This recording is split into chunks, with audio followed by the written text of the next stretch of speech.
The time is World War II, and the United States is plagued by symptoms of the war. Germany was winning the war. Almost the entirety of Europe was under Nazi control, and the Nazis had far better technology than the United States. The United States needed every edge they could get. This map shows the progression of Nazi Germany's territories during the first part of the war.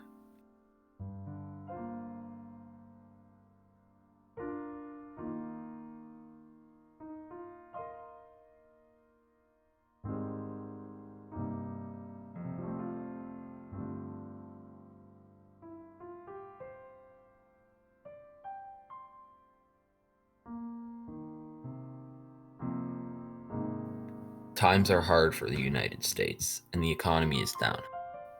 People don't know what to look forward to, and this will only keep going until the war ends. During World War II, the United States needed a good code. Codes had to be complex enough to not be deciphered, but had to be simple enough to be translated by the receiver. The demand for a good code was high, and a man named Philip Johnston knew where to look: the Navajo Nation.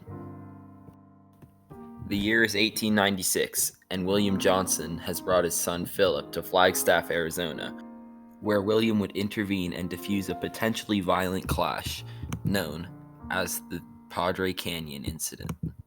The Navajo Nation is the largest Indian reservation in the country and is inhabited by the indigenous people of the Navajos. It was here that Philip Johnson would start to learn the Navajo language and start to learn the culture of the Navajos. This would later be used as a code in World War II. It was almost 2 years after World War II started that Philip Johnston recruited the first code talkers. But first, Philip Johnston had to get permission from the U.S. Marines.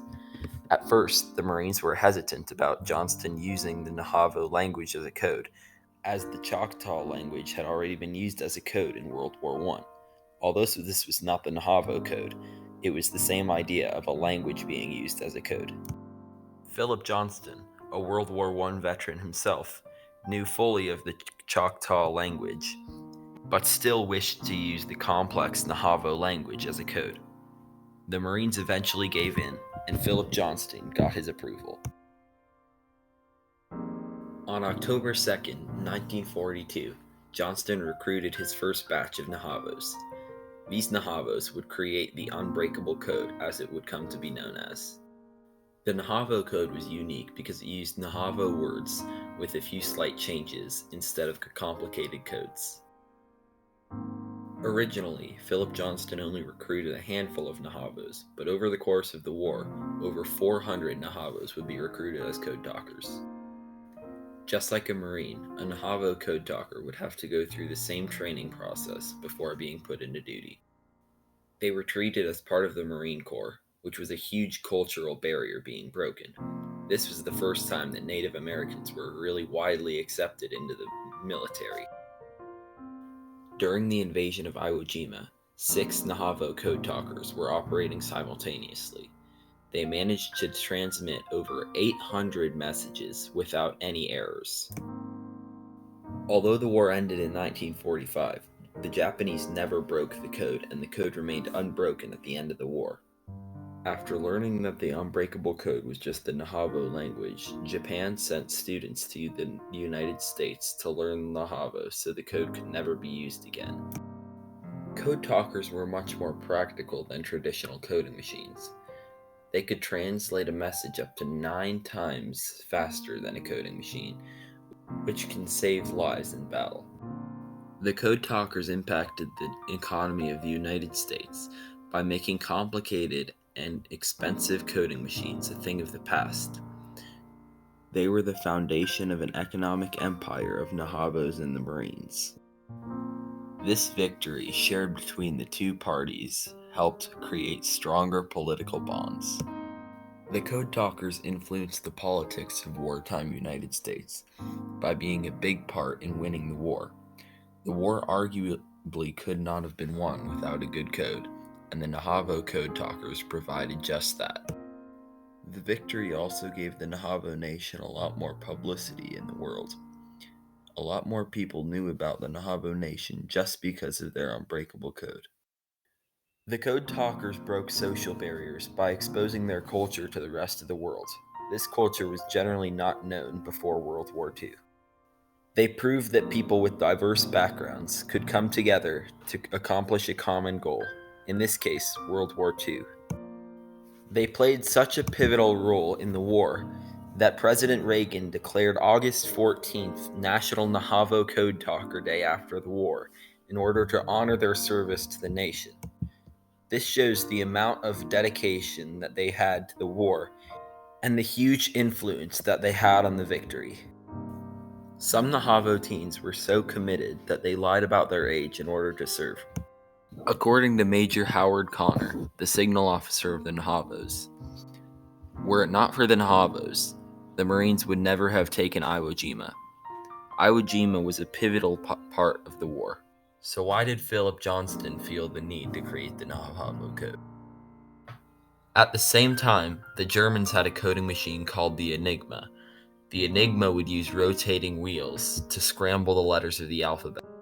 To use the Enigma machine, one person would input text into the keyboard, and lights would flash with different letters. These letters would be the encrypted text. Another person would write down the letters by the flashing lights. The message that was written down would be sent to other Germans. The Enigma was so hard to break because it changed its cipher every day. The different Germans knew this change of cipher because of sheets that were distributed beforehand.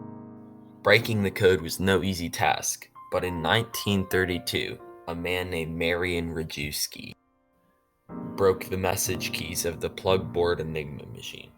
This was still not incredibly useful because they were not sure how the Enigma was wired.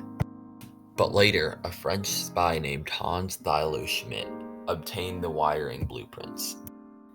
The French passed that information to the Polish, and Rejewski, who was Polish, had his information. Rejewski used that information and the messages sent in September and October to solve for the unknown rotor wiring. Because of Rejewski's discoveries, Polish mathematicians were able to build their own Enigma machines, called Enigma doubles. The Polish cipher bureau developed strategies to defeat the plugboard and to figure out all the components of the daily changing key, which enabled the cipher bureau to figure out the German Enigma messages starting January 1933. The Germans continued to make their Enigma code more and more complicated in hopes that the Polish would give up trying to break it. The Polish kept breaking it, however, creating things like Zygalski sheets, and they built the electromechanical cryptologic bomb to search for rotor settings. How it became known as a bomb is a mystery, as it's not a bomb at all. In 1938, however, the Germans added enough complexity to the Enigma machines that it finally became too expensive for the Polish to keep decoding it, and the Germans succeeded. However, the damage was already done, and the war ended shortly after. Both the Enigma code and the Navajo code played pivotal roles in the war, and the war would have been very different without them.